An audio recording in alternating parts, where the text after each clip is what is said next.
ও hello Anjuman, কি ব্যাপার? কেমন আছিস? কতদিন পর তোর সাথে দেখা। ভালো আছি, তুই এখানে কি করছিস? আমি তো এখানে আমার হাজবেন্ডের জন্য অপেক্ষা করছিলাম। আর তুই কি করিস এখানে? ও, তোর হাজবেন্ডের জন্য ওয়েট করতেছিস? তা তোর হাজবেন্ড কিসে আসতেছে শুনি? বাসে নাকি অটোতে? কি ব্যাপার আঞ্জুমান, তুই এইভাবে কেন কথা বলছিস? আমার হাজবেন্ড কেন অটোতে করে আসবে বা বাসে করে আসবে? ফার্স্টে না আমার গাড়ির সামনে থেকে সর, কারণ আমার এত দামি গাড়িতে যদি স্ক্র্যাচ পড়ে যায় এটার বিলটা কে দিবে? হ্যাঁ, তুই পারবি দিতে? আরে তুই কেন, তোর 14 গোষ্ঠী আসলেও তো দিতে পারবে না।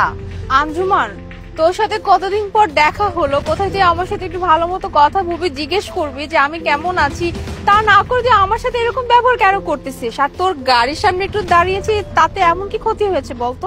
আরে আজব তো, তোর সাথে কিভাবে কথা বলবো শুনি? হ্যাঁ, আর তাছাড়া এই গাড়িটার প্রাইস সম্পর্কে তোর আইডিয়া আছে? এই গাড়িটার প্রাইস জানিস? 35 লক্ষ টাকা। এই গাড়ির একটা চাকা কেনারও তোদের সামর্থ্য নেই, এটা জানিস? এই গাড়ির সামনে যে দাঁড়িয়ে আছিস, যদি স্ক্র্যাচ পরেও আমি কি তোর কাছে টাকা চাইতে পারবো?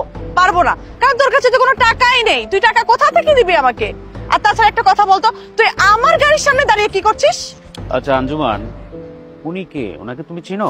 আরে চিনবো না কেন, চিনি তো, একসাথে কলেজে পড়ালেখা করতাম। আর জানো, কলেজ লাইফে যখন ছিল, ওর ফেসের গ্লো দেখলে না তোমারই মাথা নষ্ট হয়ে যেত। কলেজের যত ছেলেপেলে ছিল না, সবগুলো ওর পেছনে ঘুরঘুর ঘুরঘুর করতো। আমার দিকে তো কেউ চোখ তুলেও তাকাতো না। আর এই কারণে না ওর প্রতি আমার অনেক জেলাস ফিল হতো। সবাই কি বলতো জানো, মোনা যেসব ড্রেস আপ পরে আসে কলেজে, না ওর মতন আর একটা মেয়ে হতেই পারে না। আর এগুলো কথা শুনলে কার গা জ্বলবে না বলো? হ্যাঁ, আর এখন কি মনে হচ্ছে জানো, ওর গেট আপ সেট আপ দেখে ওই ছেলেরাই যদি আবার ওকে এই অবস্থায় এখন দেখে, ওকে তো আন্টি ভেবে উল্টো পায়ে দৌড় দিবে। আচ্ছা যাই হোক, এত কথা বলে লাভ নেই ওর সাথে। By the way, meet my boyfriend Sabuj. Hi. Hi ভাইয়া। আর হ্যাঁ, এই যে দামি গাড়িটা দেখছিস না, এটা কিন্তু ওই আমাকে গিফট করেছে। আর হ্যাঁ, আমার বয়ফ্রেন্ড কত টাকা ইনকাম করে জানিস? পার ডে আমার বয়ফ্রেন্ডের ইনকাম 1 লক্ষ টাকা। মানে মাসে 30 দিনে 30 লক্ষ টাকা ইনকাম করে আমার বয়ফ্রেন্ড। আঞ্জুমান থামো, তুমি কাকে কি বলতেছো?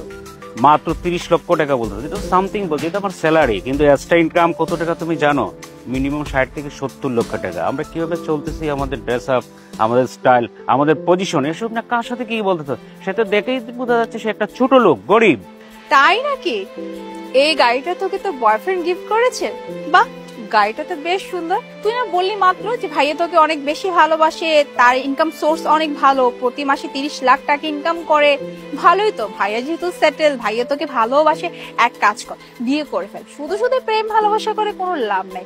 এই যে দেখ আমাকে, আমি তো সবসময় এটাই বলতাম যে আমি কখনো প্রেম ভালোবাসা করবো না, যদি কাউকে ভালো লাগে ডিরেক্টলি বিয়ে করে ফেলবো। এই যে দেখ আমি বিয়ে করে ফেলেছি, তোরাও বিয়ে করে ফেল। হয়েছে, এখন না একটু থাম। তোদের মতন ফকিন্নিরা না এই বড় বড় ডায়লগ দেওয়া ছাড়া না আর কিচ্ছুই জানে না। কারণ ওরা খুব ভালো করে জানে সমাজে তো তাদের কোনো রেসপেক্ট নেই, তো তারা কিভাবে চলবে? তাদের এই যে চাপা দেখতেছিস না, এই চাপার জোরে তারা চলে। আর ঠিক তুইও সেটাই করতেছিস। শোন, আমার সামনে এসব বড় বড় ডায়লগ দিয়ে কোনো লাভ নেই। আর এই যে ভালোবাসার ডায়লগ দিচ্ছিস না, ভালোবাসা দিয়ে কিচ্ছু হয় না, বুঝতে পেরেছিস? বাস্তবতা অনেক কঠিন। টাকাই হচ্ছে সব। টাকা যদি জীবনে না থাকে না, রাস্তাঘাটে চলাফেরাটা অনেক কঠিন হয়ে দাঁড়ায়। যেমন নিজেকে দেখ না, তোর যদি আজকে টাকা থাকতো, তুই কি এই রোদের মধ্যে এখানে দাঁড়িয়ে থাকতি? হ্যাঁ বল আমাকে, টাকাটাই মেন। সো এসব বড় বড় লেকচার দেওয়া বন্ধ কর। আরেকটা কথা, কলেজের ড্রেস আপ কি ছিল আর এখনকার ড্রেস আপ দেখ। কলেজে কি ছিলি? কলেজে তোর ফেসের গ্লো দেখলে তো আমারই জ্বলতো। আর এখন তোকে দেখে না আমার অনেক শান্তি লাগতেছে, কারণ এখন তোর যা অবস্থা, লুকস লাইক অ্যান্টি টাইপ। শোন আঞ্জুমান, তুই যে বললি না যে কলেজে থাকাকালীন ছেলেরা আমার প্রতি ক্রাশ ছিল, আমাকে দেখে পাগল হয়ে যেত, বাট এখন আমার অবস্থা কি, আমাকে দেখে আন্টি আন্টি মনে হচ্ছে, আমি কিরকম একটা শাড়ি পরে আছি। ফার্স্ট অফ অল হচ্ছে আমি এখন ম্যারিড, হ্যাঁ। আর একটা মেয়ে যখন বিয়ে করে তখন তার অনেক কিছু পরিবর্তন করে ফেলে বা পরিবর্তন করা উচিত। তার কারণ হচ্ছে তার হাজবেন্ড আর তার শ্বশুর বাড়ি, এই দুইজনেরই মান সম্মানের ব্যাপার ওই মেয়েটার সাথে জড়িত থাকে। আর তুই যে বারবার এই কথা বলছিস যে ওই ছেলেগুলো এখন তোকে দেখলে আন্টি ভেবে উল্টা পায়ে দৌড় দেবে, দৌড় দেখ না, তাতে আমার কি? ওই ছেলেগুলো আমাকে দেখে যদি উল্টা পায়ে দৌড়ে দেয়, এই মুনার না কিচ্ছু যায় আসবে না। কেন জানিস? কারণ আমার পাশে বা আমার জীবনে যে মানুষটা আছে, এই মানুষটা আমাকে এতটাই ভালোবাসে, আমাকে এতটাই কেয়ার করে যে আমার হাজারটা মানুষের দরকার নাই। আর কি বললি জানো, আমি এই শাড়ি পরে কেন আছি? আরে শাড়ি পরে আছি তো কি সমস্যা? হ্যাঁ, শাড়ি পরাটা কি কোনো খারাপ জিনিস? হ্যাঁ আমি মানছি তুই অনেক ওয়েস্টার্ন ড্রেস পছন্দ করিস বা ওয়েস্টার্ন আউটফিট পরে, আমি ওয়েস্টার্ন আউটফিটকে কখনোই ছোট করছি না। ইভেন আমি ওয়েস্টার্ন আউটফিট পার্সোনালি পছন্দও করি, কিন্তু আমি বললাম না যে আমি এখন ম্যারিড। আর সব থেকে বড় কথা কি জানিস, আমার হাজবেন্ড সবসময় এইটাই বলে যে মোনা তোমার যেটা ভালো লাগে তুমি পরো, আমার কোনো ধরনের বাধা নাই যে তুমি এইটা পড়তে পারবে না ওইটা পড়তে পারবে না। ইভেন আমার শ্বশুরের ফ্যামিলির আমাকে সেম কথাই বলে যে তোমার যেটা ভালো লাগে তুমি সেটাই পড়বে, কখনো তুমি এইটা মনে করবে না যে না আমার শ্বশুরবাড়ির জন্য আমি এটা পড়তে পারছি না ওইটা পড়তে পারছি। বাট আমার নিজের শাড়ি পরতে অনেক বেশি ভালো লাগে, তাই আমি শাড়ি পরি। আর তুই এইভাবে জাস্ট শাড়ি পরে আছি, এভাবে রাস্তায় দাঁড়িয়ে আছি, এইটা দেখে তুই আমার হাজবেন্ড নিয়ে যা তা বললি। তুই আমার হাজবেন্ডের ব্যাপারে শুনলে হয়তো পরবর্তীতে কথা বলার মুখ থাকবে না। হয়েছে, আমি কি করব না এটা না তোকে বলার কোনো প্রয়োজন নেই। তুই কি চাচ্ছিস? হ্যাঁ তোর মতন আমি আন্টি হয়ে যাই? তুই তো চাইবি যে আমিও যেন তোর মতন আন্টি টাইপ শাড়ি পরে এরকম মেন রোডে দাঁড়িয়ে থাকি, তাই তো? শোন, এসব লেকচার আমাকে দিতে আসিস না। আঞ্জুমান তুই অনেক বলে ফেলছিস। হ্যাঁ তুই ননস্টপ আমাকে যা ইচ্ছে তাই বলেই যাচ্ছিস, আমার ব্যাপারে কোনো কিছু না জেনে না বুঝে। ইভেন তুই আমার শ্বশুরবাড়ির সম্পর্কে কিছু না জেনে না বুঝে তুই এরকম ছোট করছিস।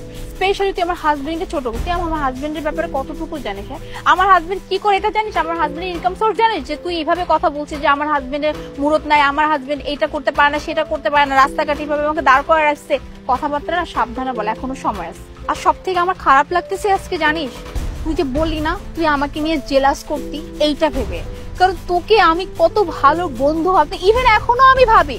আর তুই কি না পিছিয়ে আমাকে নিয়ে এতটা চলতি, এতটা হিংসা করতি। সিরিয়াসলি আজকে যদি তোর সাথে আমার দেখা না হতো, এভাবে কথা না হতো, আমি হয়তো সত্যিটা কোনোদিনও জানতে পারতাম না। আর তোকে আমি সব সময় আমি আমার খুব ভালো একজন বন্ধুই ভেবে যেতাম। মুনা চলো, একটু লেট হয়ে গেল। ভালোই করেছো, তুমি একটু দেরি করে চলে আসছো। কারণ তুমি দেরি করার আসাতে আমি আজকে একজন মানুষকে চিনতে পারলাম। আসসালামু আলাইকুম স্যার। ওয়ালাইকুম সালাম। আরে আজব তো, তুমি ওনাকে স্যার বলতেছো কেন? হ্যাঁ তুমি দেখতে পাচ্ছ না যে ওই লোকটা আমার ফ্রেন্ডের হাজবেন্ড? তো ওদের লেভেলটা কোথায়? তুমি ওনাকে স্যার কেন বলতো? আরে আরে তুমি থামো, ওনাকে তুমি চিনো নাকি? উনি তো এলাকার ডিসি, ওনার সুনাম সারা বাংলাদেশে ছড়িয়ে আছে। আর ওনার হান্ডারে তো আমি কাজ করতেছি। আজকে আমার পজিশন ওনার হান্ডারে, আজকে আমি এই পজিশনে আসতে পারছি স্যার। হোয়াট? ডিসি মানে? আচ্ছা মুনা, এখানে কি হয়েছে আমাকে বলো তো। মেঘ আমি বলছি তোমাকে, ও আমার ফ্রেন্ড আঞ্জুমান। অনেক বছর পর আজকে ওর সাথে দেখা, কিন্তু তুমি জানো আজকে ওর সাথে দেখা হয়ে জানতে পারলাম ও নাকি কলেজে থাকাকালীন আমাকে নিয়ে অনেক জেলাস করতো, অনেক হিংসা করতো। ইভেন আমাকে এতক্ষণ ননস্টপ অপমান করেই যাচ্ছিল, এটা বলে যাচ্ছিল আমার হাজবেন্ডের নাকি মুরত নাই, আমার হাজবেন্ড নাকি হয়তো কোনো অফিসে পিওনের চাকরি করে, সর্বোচ্চ করে 10 থেকে 15,000 টাকা স্যালারি পাবে, ব্লা ব্লা কত কি। আমাকে নাকি সস্তা শাড়ি এভাবে পরিয়ে রাস্তার মাঝখানে দাঁড় করে রেখেছে, কত কি যে বলেছে যা তোমাকে বলে বুঝাতে পারবো না। এনিওয়ে আঞ্জুমান, তোকে এখন আমি একটা কথা বলি। তোকে শুরুতেই কিন্তু আমি বলছিলাম যে আমার হাজবেন্ডের ব্যাপারে না জেনে না বুঝে না শুনে এভাবে জাজমেন্ট করা কিন্তু তোর উচিত হচ্ছে না। আমি আমার হাজবেন্ডের পরিচয়টা এখন তোকে দিয়ে দিচ্ছি। আমার হাজবেন্ড হচ্ছে এই শহরের একজন ডিসি। কি অবাক হয়ে গেলি তাই না, যে একজন ডিসির ওয়াইফ কিভাবে এভাবে রাস্তায় দাঁড়িয়ে আছে? শোন, আমি না এতটা পার্ট নেই না, না কলেজ লাইফে নিতাম, না এখন নেই, না সামনে নিব। ওই যে কথায় আছে না, খালি কলস বাজে বেশি। আমার কলসটা তো খালি না, তাই বাজেও কম। যেমনটা তোর কলসটা খালি তো তাই বাজে বেশি। এই যে তুই এতক্ষণ ধরে এত কথা বললি, তোর নিজের কি আছে রে? হ্যাঁ তুই নিজে কি করছিস? তোর তো নিজের বলতে কিছু নাই, সবটাই বয়ফ্রেন্ডের টাকা ঘুরিস ফিরিস খাস, কত কি করিস। ইভেন এই যে গাড়িটা নিয়ে এত কথা এত কিছু এত কাহিনী, এই গাড়িটা তো তোর বয়ফ্রেন্ডই কিনে দিয়েছে।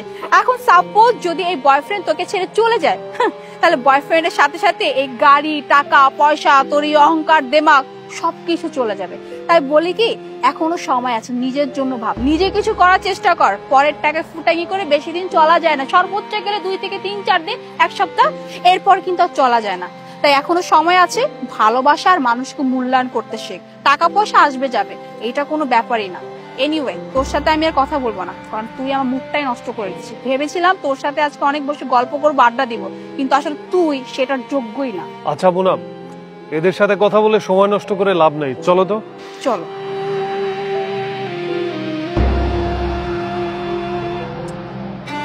আঞ্জুমান তুমি কাজটা কি করছো তুমি জানো? উনি আমার স্যার, আমার চাকরিটা আছে কি না আমি জানি না। কোথায় কি বলবা না বলবা সেটা আসলে মাছি সিচুয়েশন তোমার ঠিক নেই। চলো।